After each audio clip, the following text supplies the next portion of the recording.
Okay, we're on the next section of chapter 9 of conceptual physics. We're going to discuss weight and weightlessness. This is 2 of 3. Did I miss one? I did miss one. There's the end of part 2. So here we are. Let me dismiss this so I don't interfere with the uh, PowerPoint. Weight, the force an object exerts against a supporting force. We've already discussed weight when we discussed mass, but we're revisiting it here from to discuss weight and weightlessness. So example, standing on a scale in an elevator, accelerating downward, less compression on the scale springs, your weight is less. Standing on a scale in an elevator, accelerating upward, more compression on the scale springs, your weight is greater. At constant speed, even in a moving elevator, if it's at constant speed, there's no change in your weight. It's only when there's acceleration. Um, if it's accelerating downward, we've all had that tickling feeling when a elevator starts to descend rapidly. You're actually your weight is less, and we've also felt it in the reverse when you are accelerating upward. You can feel some heaviness. Um, so let's continue. Let's see. Weightlessness. Weightlessness occurs when there's no support force, as in free fall. If you're freely falling, you still weigh something, but you don't feel it because there's no support force that is holding you up. Astronauts in orbit are without a support force and are in a continual state of weightlessness.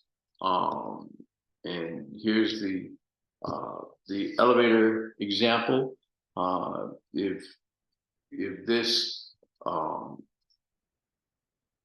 little girl is if it's still or if it's moving at a constant velocity, she has normal weight. If it's accelerating upward, there's a greater than normal weight because the acceleration is upward. There's more of a downward force on the scale. The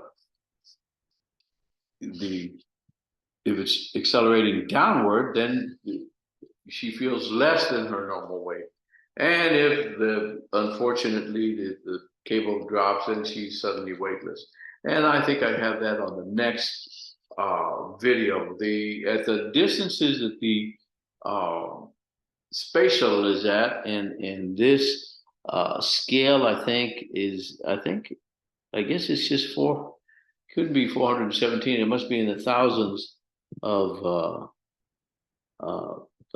meters, 418,000, 420,000. I don't think it's just 420 meters. The It's not labeled properly. Okay, there it is. ISS mean height in kilometers.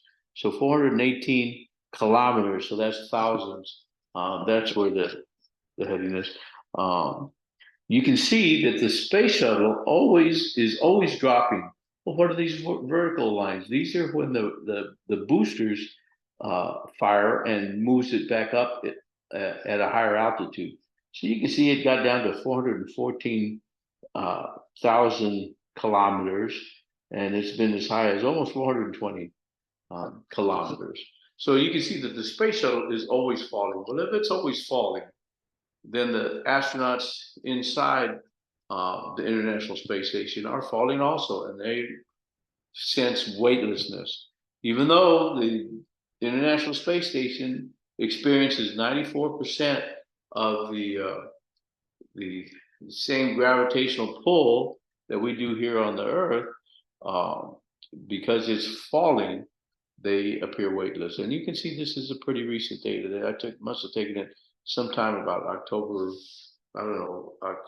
Today's the 11th, maybe October 6th or something like that, in anticipation of adding it to the lecture. Okay. Um,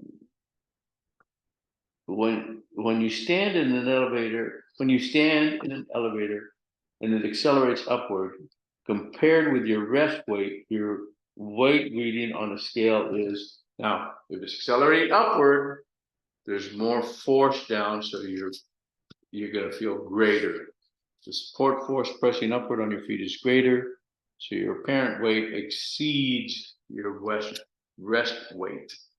Okay, when you stand in an elevator accelerating downward, compared to your rest weight, your rate reading on a scale is less because you're accelerating downward. It's going to be less. The support force pressing upward on your feet is reduced, so your apparent weight is less than your rest weight. When the elevator cable breaks, the elevator falls freely, so your weight reading is 0. You don't feel it.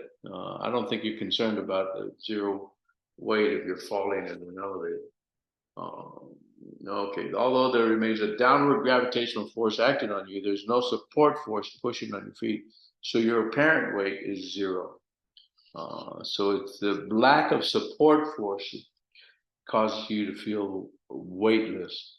Over at Fiesta, Texas, they have the ride Scream, and it suddenly drops and free falls, so you don't feel the support of the seat on your bottom, and so you feel weightless for that small period of time.